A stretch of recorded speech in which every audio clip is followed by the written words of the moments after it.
Halo semuanya, terima kasih sudah nonton kembali. Saya dengan Kenneth Alfred. Saya saya hari ini akan melakukan demonstrasi ya, khususnya untuk membuat apa tuh chrome rhodium yang seringkali digunakan untuk melapiskan perhiasan emas putih. Nah, saya lihat ada beberapa penjualan ya yang saya duga adalah praktek yang kurang bagus lah ya.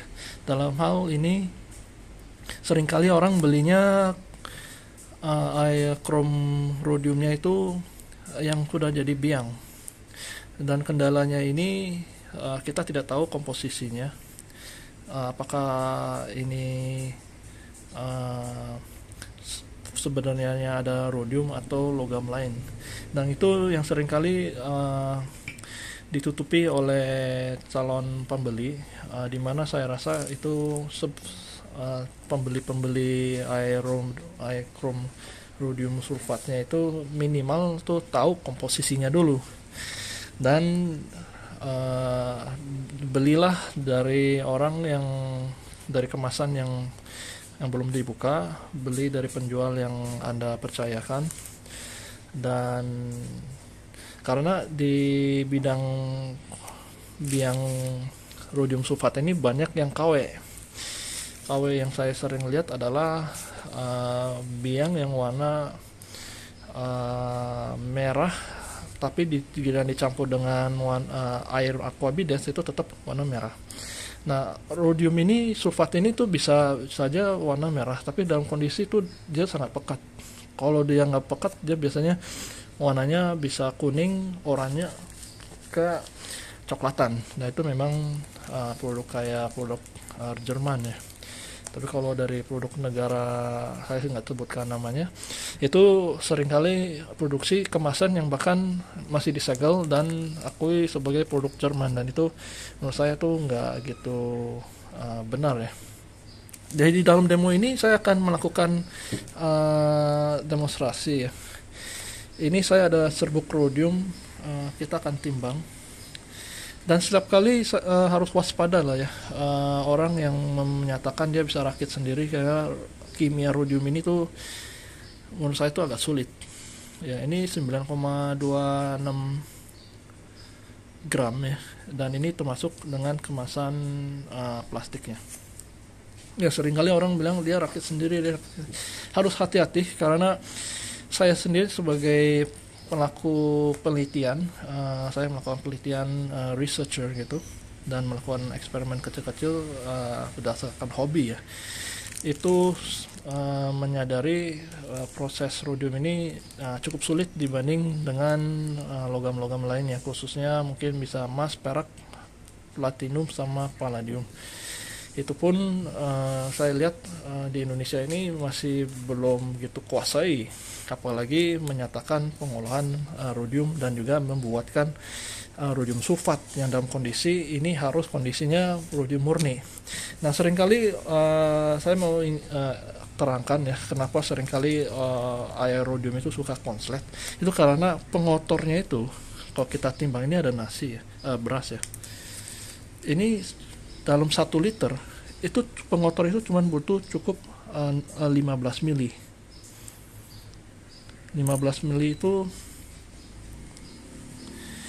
kurang lebihnya tuh 1 biji beras. Jadi 15 mili itu 0,015 per 1 liter ya, per 1 liter air kroman, dimana dia udah tidak berfungsi lagi. Nah, dalam hal ini pengotor segitu kecil aja akan mengaruh dengan performa chrome rhodiumnya. Apalagi orang yang menyatakan dia bisa melakukan permurnian rhodium itu tuh sangat langka sejujurnya di Indonesia, apalagi membuat rhodium sulfat ini. Nah, maka itu haruslah waspada ya, bagi orang yang menyatakan dia bisa rakit sendiri, bahkan dia menjual ya. Kalau dia bisa menjual, dia tentunya bisa melakukan pengolahan balik ke rhodium sulfatnya lagi, entah mau dicampur biang ke aquabides, tapi setidaknya dia bisa melakukan pengolahan dan seharusnya tidak merugikan. Kalau dia tidak bisa menjaminkan produknya yang dia pasarkan, itu harus hati-hati, karena Anda akan seringkali nggak beli yang segelnya yang tertutup, apalagi yang tertutup pun juga masih bisa dipalsukan. Nah, dari demonstrasi ini saya akan demokan proses di mana saya seringkali mentimbang dulu komposisi rhodiumnya ini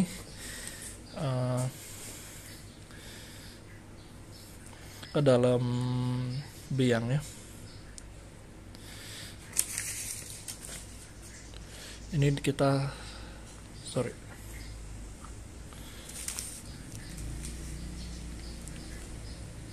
Nah, boleh ini serbuk rhodium ya,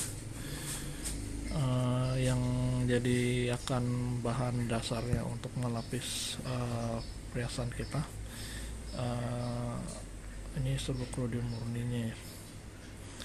Ini timbangan botol kosongnya ini 0,00 ya.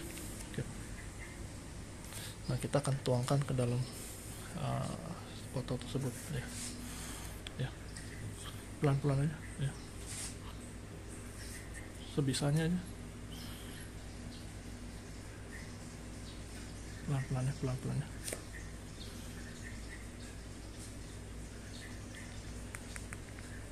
Dia serbuknya agak hitam kuning. Dan di demo ini terus terang aja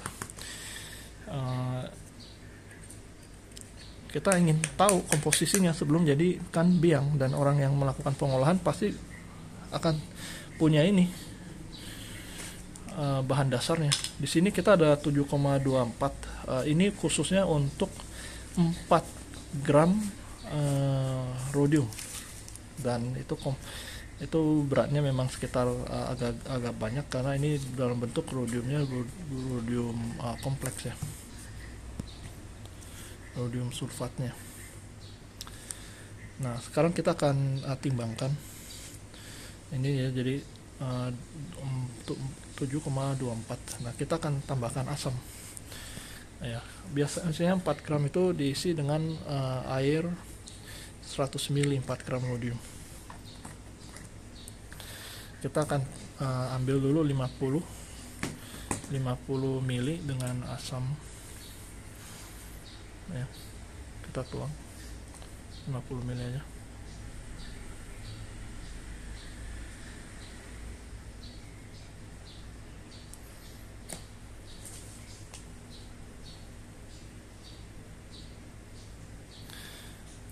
Oh, udah lewat itu.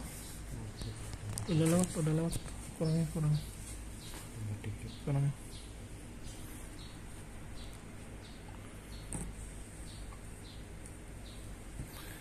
Ya udah. Ini 50 ml ya. Ya udah, tuang ke sini langsung aja. Iya.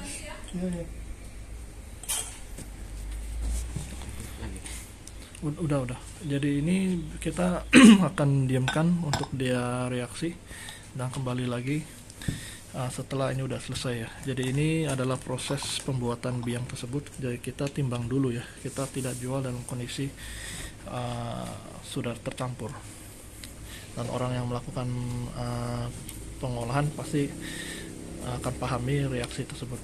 Dan saya ambil kesempatan ini untuk sekalian juga promosi ya, produk yang V3 ini untuk pengedapan palladium. Bagi orang yang udah beli, saya ucapkan terima kasih banyak atas pembeliannya. Ini fungsi untuk menekstraksi palladium ya, dari air cukiman maupun dari air raja, yang selama ini dapat berapa keberhasilan ya bagi orang yang melakukan pengolahan palladium ya. Jadi ini sangat sederhana. Kalau Anda punya air cukiman itu butuh tambahkan asam nitrat dulu per 1 liter. Jadi air cukimannya itu 1 liter ya, tambahkan asam setidaknya 150 ml asam nitrat ya. Lalu kita timbangkan serbuk V3. Ini ada serbuk V3 nya. Serbuk V3 nya ditimbang dengan 1 atau 2 gram. Terus aduk-aduk. Ini bisa dibeli di Tokopedia. Dia akan menekstraksi palladium dengan tingkat tinggi, bahkan 99%. Dan dapat kami tunggu setelah itu 6-8 jam baru disaringkan, atau enggak juga bisa di roasting. Kalau direduksi secara kimia, Anda akan hematkan sekitar 20% dari total, nggak akan susut. Nah, ini setelah udah dapat pengadapan tersebut, kita reduksi dengan V1 nya. Nah, ini dijual dalam satu paket. Ya, jadi kita akan balik kembali setelah ini sudah selesai proses pengarutannya. Dan nanti akan kita lihat dalam hasilnya dan juga hasil chrome yang dihasilkan. Terima kasih.